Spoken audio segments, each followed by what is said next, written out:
So time for another tape deck, and this time it's the Pioneer CT-540.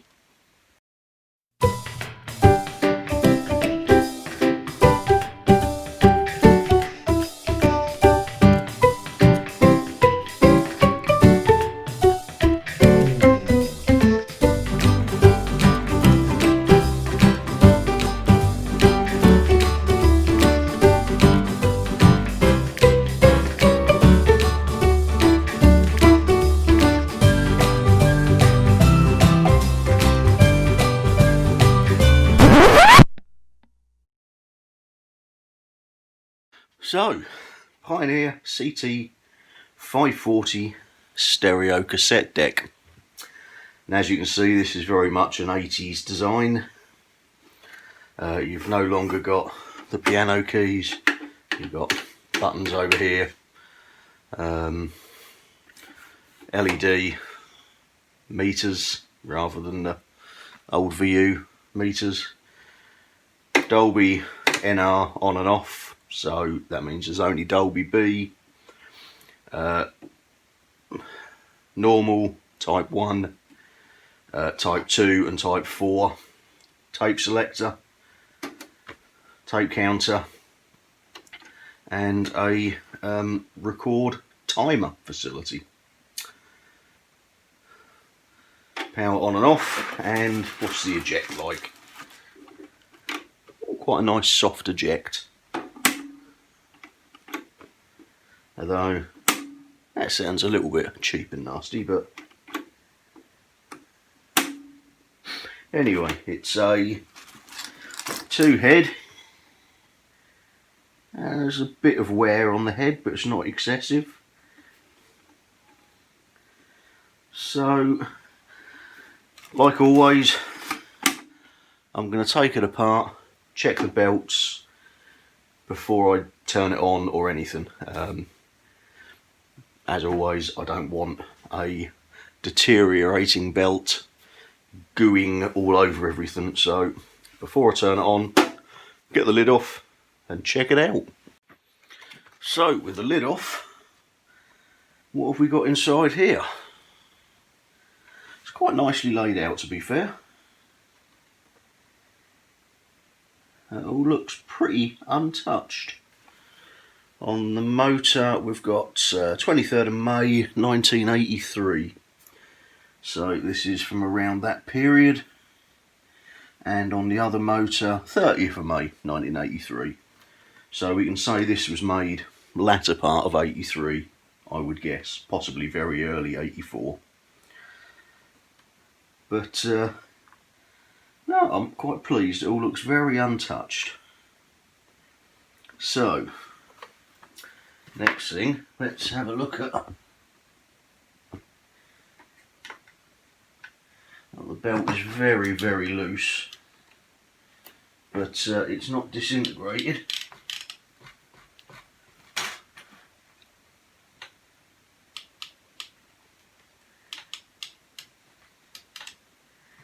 But it's very easy to make the belt slip, so it's definitely going to need a belt.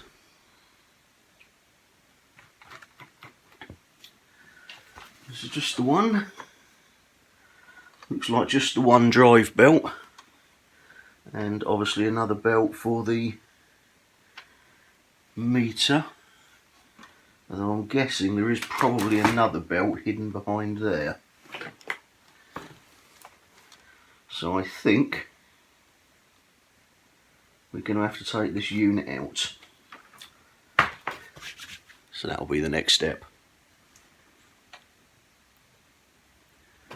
But tell a lie, what I'm going to do, before I go to all that, because the belt isn't all gooey, I am going to turn it on and see what happens. So let's give it a go, shall we? Oh, got lights, power's on. Well, it's trying to play. Stop that. Eject. Give the heads a quick wipe over with your finger just for now. So first things first.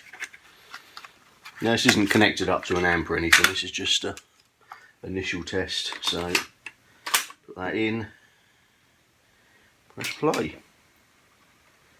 It's turning and look, the VU meters are going.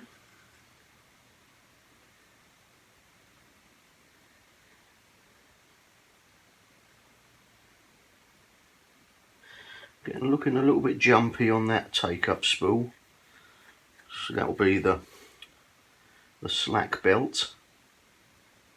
That's going nicely.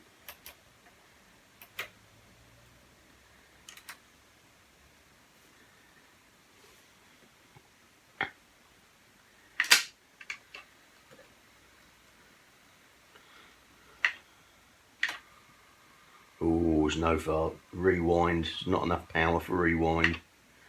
So yeah.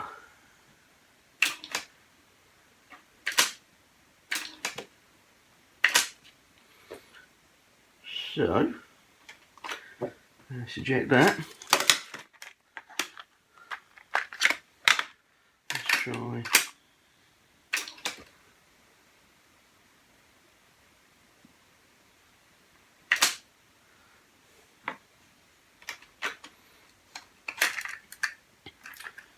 Alright, no, we won't try that because I can't rewind it because the belt's slipping.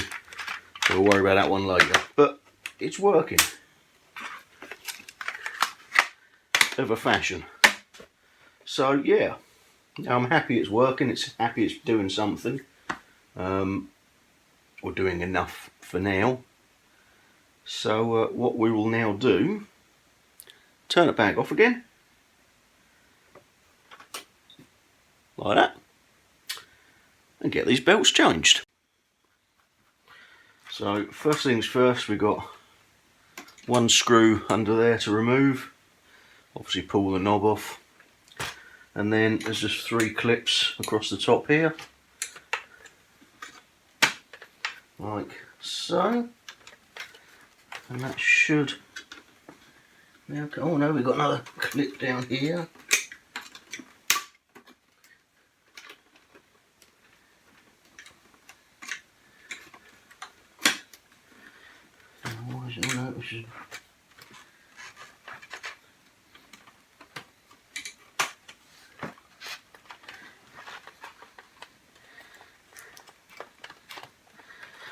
Something is still holding this. Let's have a look on this side.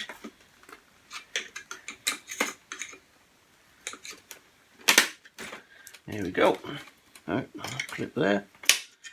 And there we go. That's the front off.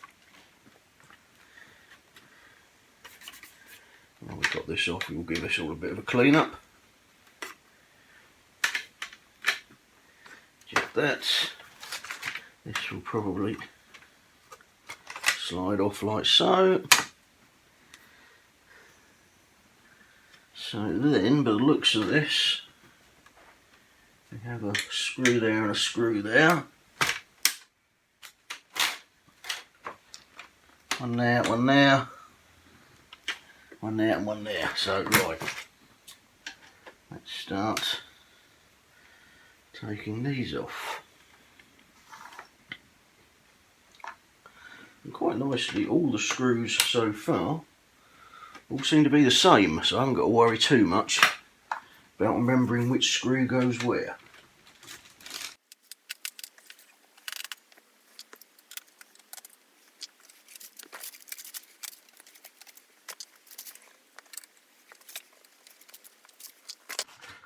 So I think that's all of them out. And there we go, that is coming free quite nicely. We can get it out.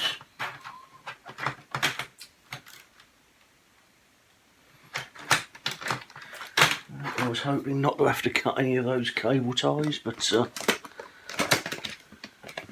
that is not to be the case.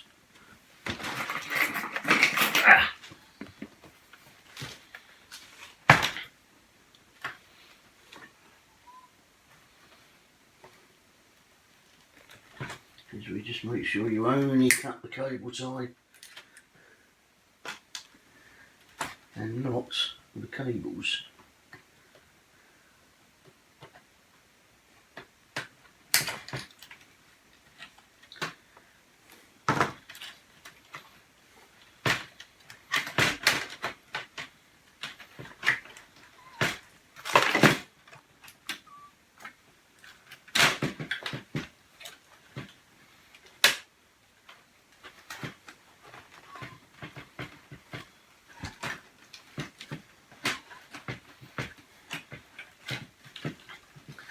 These do take a bit of manoeuvring sometimes, but there we go.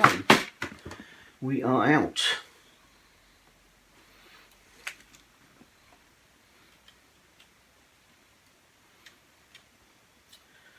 That's rather annoying. Looks like it would have unplugged all bar this one cable, which is soldered at both ends. Very annoying. And that's the cable, and it's tight, so again, I'm just going to snip it from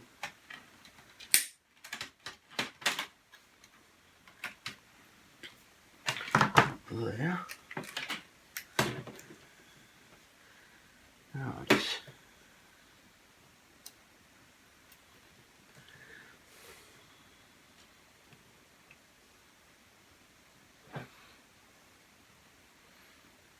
Yeah, as I said, a bit of wear on the head, but it's not too bad. Not too bad at all. So, there is the belt for that. Actually, I don't think that motor is on a belt. I think that is a friction drive against a rubber wheel. But either way, if we look at this,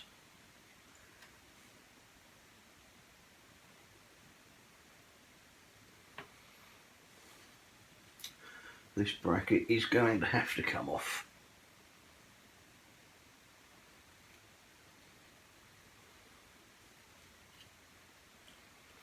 It looks like it's held on by two screws. Two very small screws.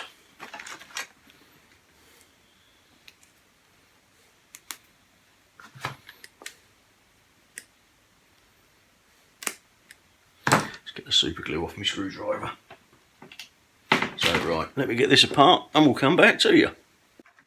What we had to do was this bracket here, where this wire is permanently attached, thankfully came off. That one screw holds that bracket as well as this. So I've managed to find a screw, sorry, a belt. It's not quite as wide as it should be, but the tension is a lot better and it doesn't slip. So hopefully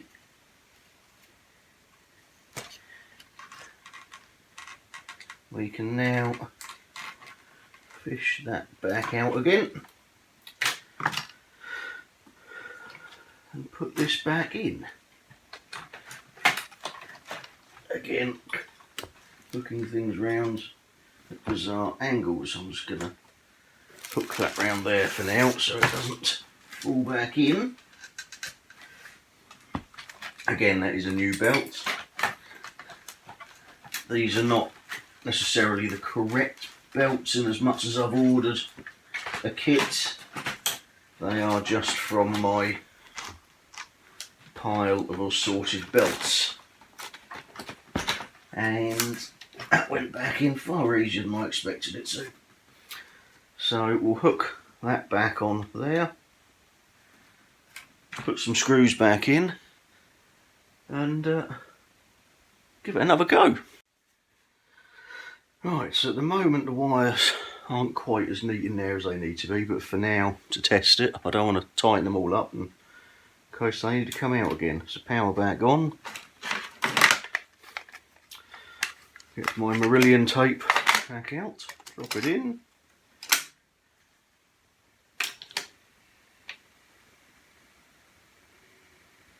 Oh,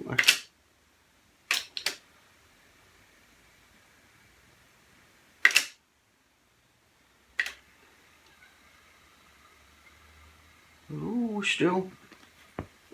Ah, the playback and fast forward is on that separate motor, isn't it?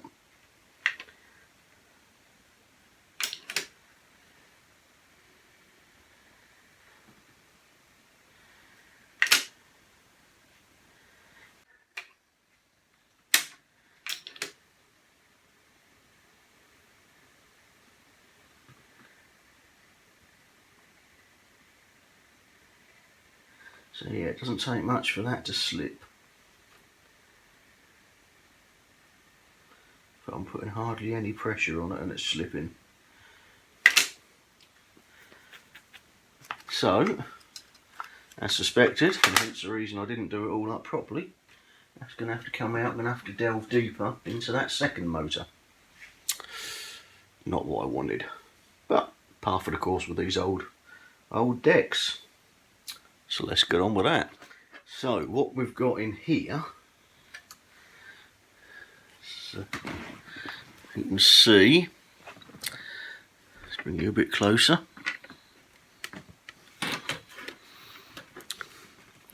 Is the belt that goes to the counter, just hooks on that take up spool. I've just taken it off again. And the fast forward and rewind is, there's this metal ridged thing on here which rubs against this pulley, which in turn, just friction, rubs against either the take up or the rewind spool. And I think what's happening is there's not enough friction between those. So the first thing to try with those is to give all the rubbers a really good clean up. If this has been, you know, in a smoker's home, I don't think it has been, but if it has, there'll be a lot of film of tar on everything. But just age as well. The rubber ages and goes hard. So initially we'll just give it all a good clean up and we'll see how we go from there. So we have a fair clean up of belts. I don't know where the thing's gone now, but anyway, before it goes right back in, let's just see if it will play better. So I've plugged it in, turn it on. You see there? Let's yeah, can see. It's not right. Open it up. Put the cassette in. Close it. And play. Good audio. Ooh. Audio. Ah, right. Is this the one? I think it is. Where, right, yeah, there is.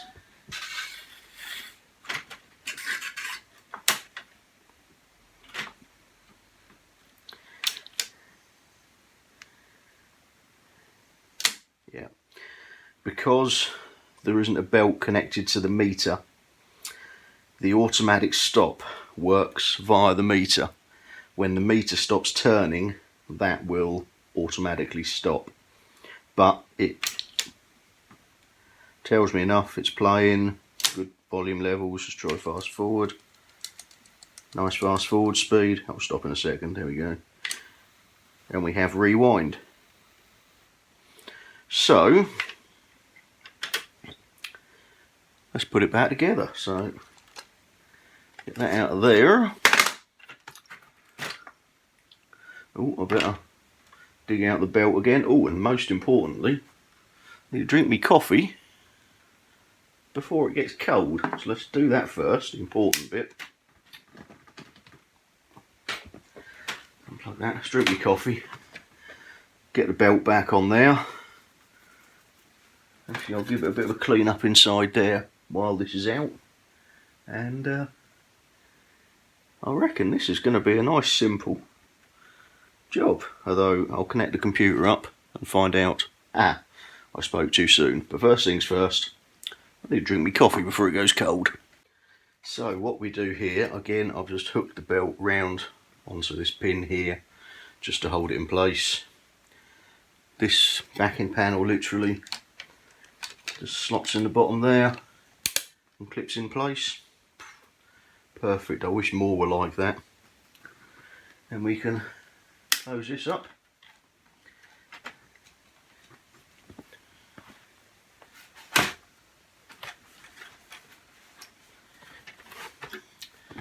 And slot this back inside. Oh, that went easy. That went very easy. That can't be right. It never goes that easy. There we go. And what I do is do the two up at the front first to make sure this is pulled in nice and square. Then do those two, and then finally those two, because the two down the bottom here are metal into metal, so there's no real play there. So if everything else is done up and those line up, I know it's in place. Plus that one's obviously got the earth strap there. Once I get the two in the front, I'll hook that round the counter, and then we're good to go. So I'll get on with that and I'll come back to you in a minute. So right, now with the deck back in place, where's my baking soda? There we go. Let's just prop that up so you can see it nicely. The deck back in place and the counter back in.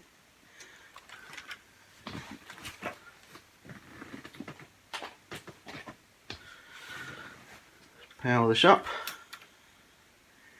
Eject.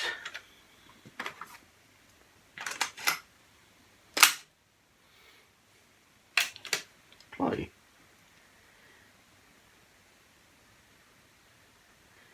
And you see now the counter is turning. It's not automatically stopping. So yeah, that's good. So fast forward is good.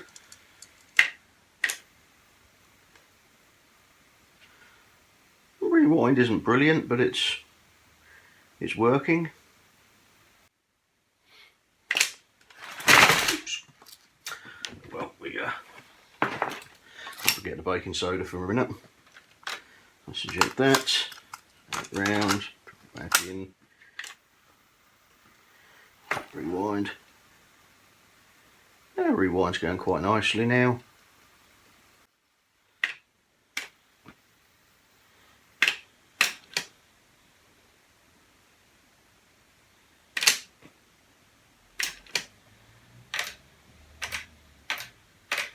I wonder if there should be a light behind that Dolby. I'll have a look in a second.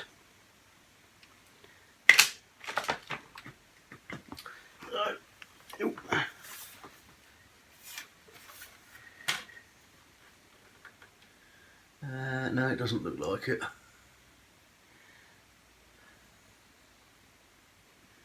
No, it's just earth's there, so there's no lamp on that bit by the looks of it. I don't know how well you can see, but that board there, it's got two little sensors on it. Little board there, and that sensors this going round. And obviously if that doesn't go round, it thinks the tape is at the end and stops.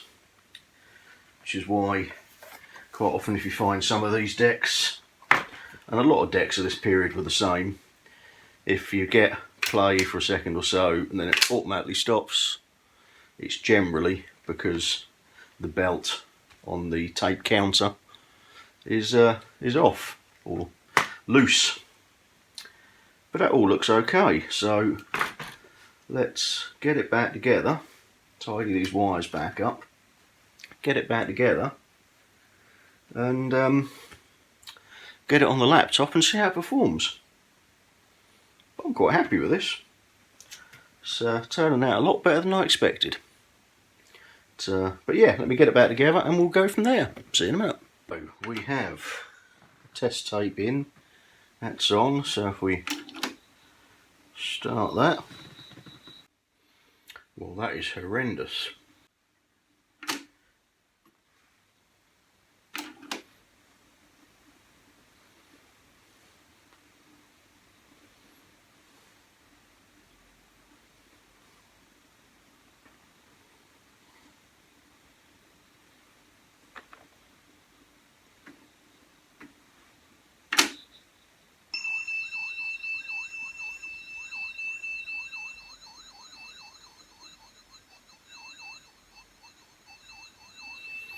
Oh dear, that is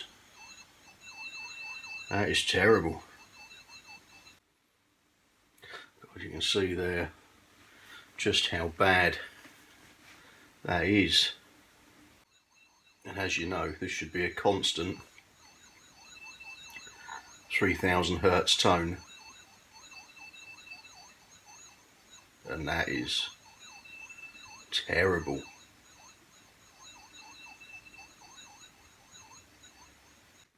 Now I am intrigued by this.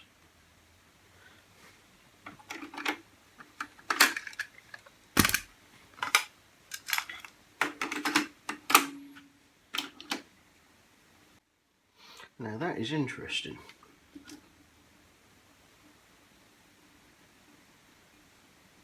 Right, it doesn't like being plugged into the computer. That's just sky high there, so let's see what.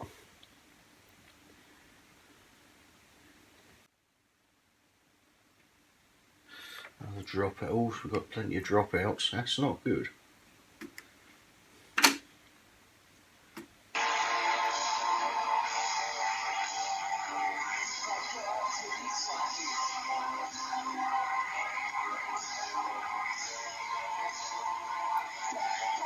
I don't think I've got to worry about content matches here.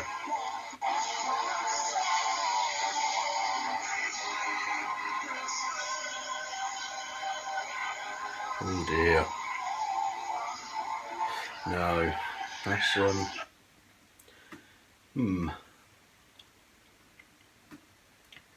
And just out of interest, what are we doing?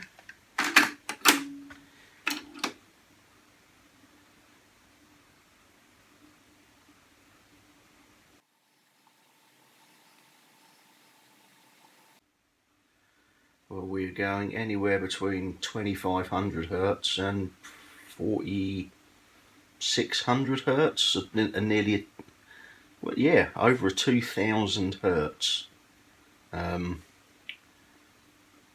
change. And we've got an RMS wow and flutter of nearly 3. Oh, excuse me, that looks coming down a bit.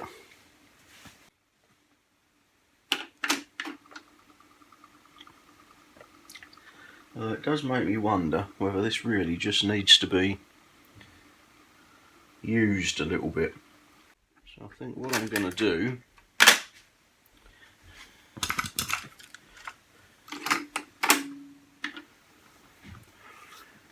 is stick Marillion in and just let it play right through for a little while, and probably let it play both sides, then come back and see how it does.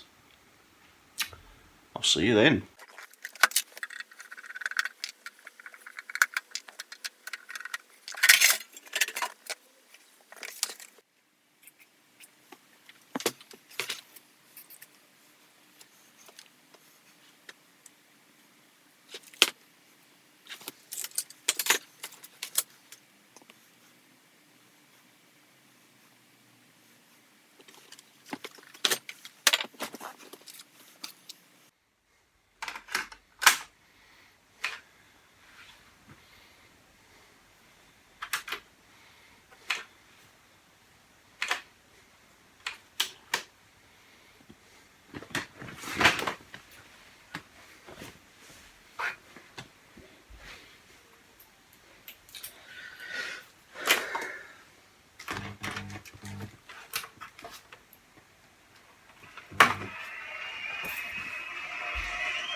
So we've got a 10,000 Hertz signal going. We have a noisy audio cable, and we have a screw that I can't get my screwdriver on, so there we go.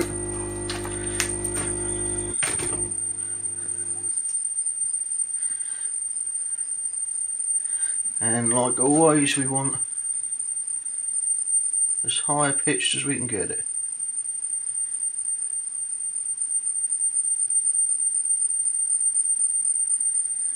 And now it's just starting to drop off again, so tweak.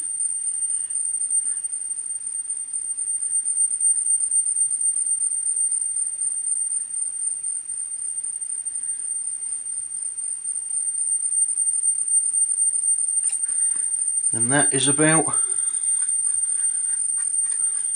it. We will just get a 12,000, just see if we can improve it at all more. Oops.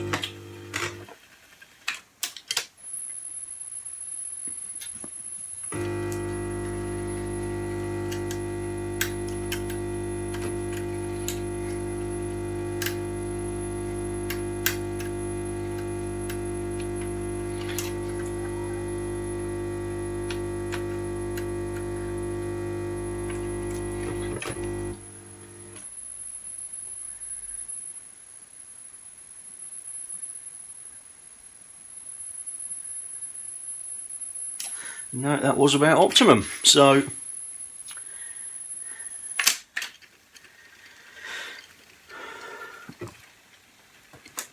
again, we have the azimuth sorted out. So it is now just, can we get the speed and the wow and flutter to an acceptable level? And again, hopefully a bit of playing and fast forward and just work the light motor oil into the motors or into the motor bearing and see if that helps.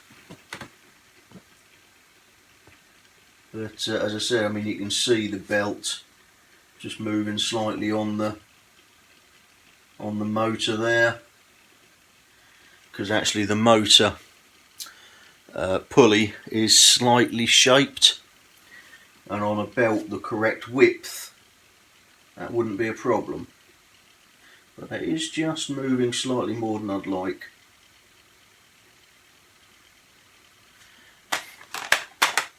So yeah, we'll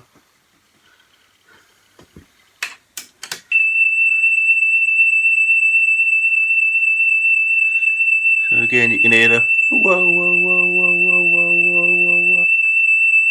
And obviously at a much higher volume.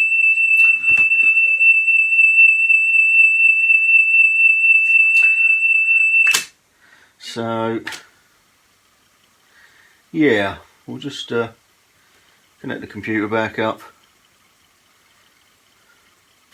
see how we're doing now. Obviously I know it does record a bit hot.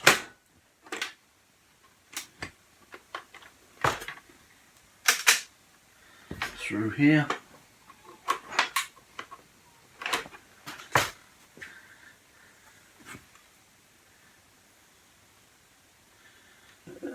So that was very interesting. We were showing there a peak wow and flutter of 26%, and the frequency was way off. There was an issue there with that flywheel, because I can feel, if I just press my finger just above it, the flywheel doesn't seem to be spinning in a perfect circle. It seems to be off centre slightly. So I think there is more to it. So unfortunately that's going to have to come back out. Yay! So what I've managed to do while pissing about is pop this wire off the fast forward and rewind motor. So I just need to solder that back on. Which is easier said than done. There we go.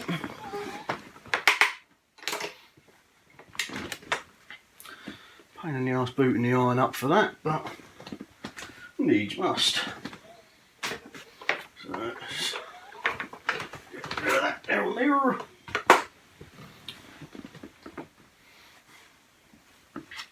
Pull this bag over here.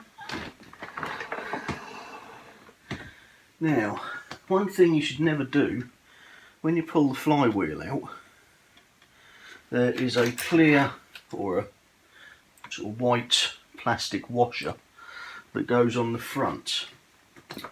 Now what that does, that stops any of the lubricant coming through the bearing of the flywheel, because the bearing, the flywheel is connected to the capstan, and the capstan is what pulls the tape through, so you don't want any oil or grease getting onto the tape.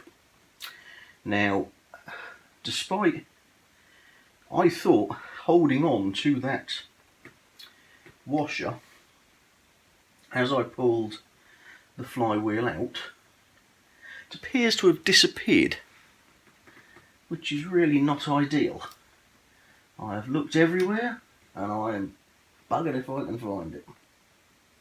So that is rather annoying. It also sort of holds the bearing as well, so it stops it moving around quite as much up the flywheel. Now I've searched everywhere and I cannot see where the hell it could have gone. But anyway, one of the joys of having no actual workspace, so using the chaotic space of my coffee table, and trying to do too many jobs at once. So it will probably turn up about 30 seconds after I've given up and putting everything back together. But yeah, very annoying. But anyway, let's put this back in.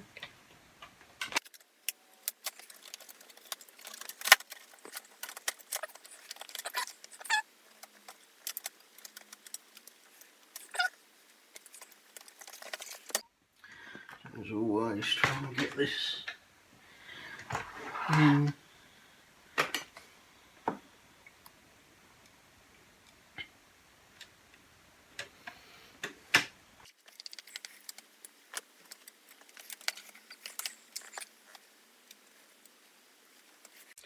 Now obviously, because I can't find that washer, I need to, and the capstan has come through that bearing, I need to give that a clean and make sure that any oil that may have got onto it is removed. I've given the speed adjuster itself, which is a pot inside the motor there, I've given that a good squirt of Servasol, worked that about, and then another bit of light motor oil into the motor there, and I seem to actually be getting it somewhere close. So the speed is now pretty, I was going to say it was pretty constant, at around the 3097 up to 3006. So what, 9-10 hertz spread there.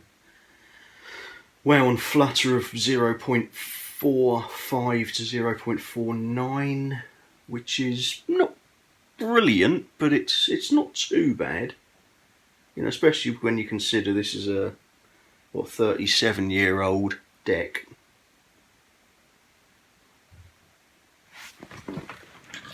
So let me just have a bit more of a wiggle.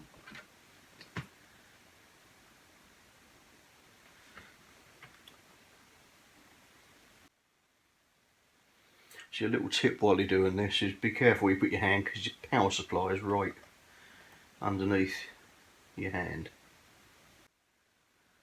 So that's not bad.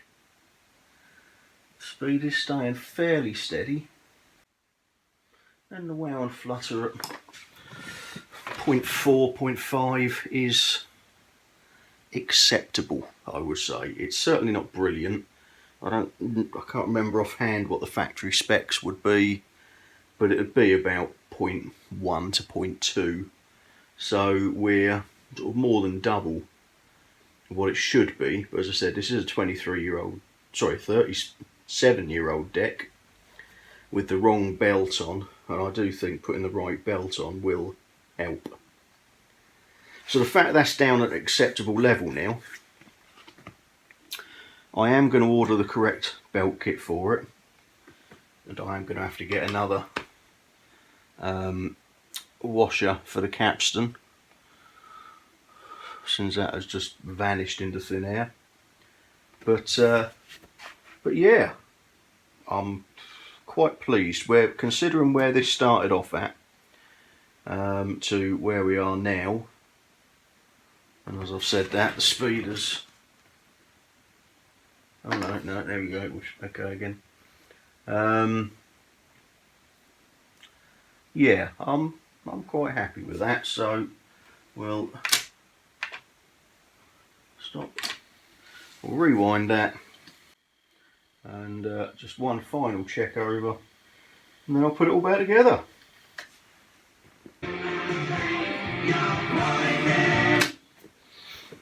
So, you're poison, but you're not. This has been the Pioneer Stereo Cassette Tape Deck CT-540 from 1983. The wow and flutter is not as good as I'd really like at 0.4%. I'd like it a bit lower.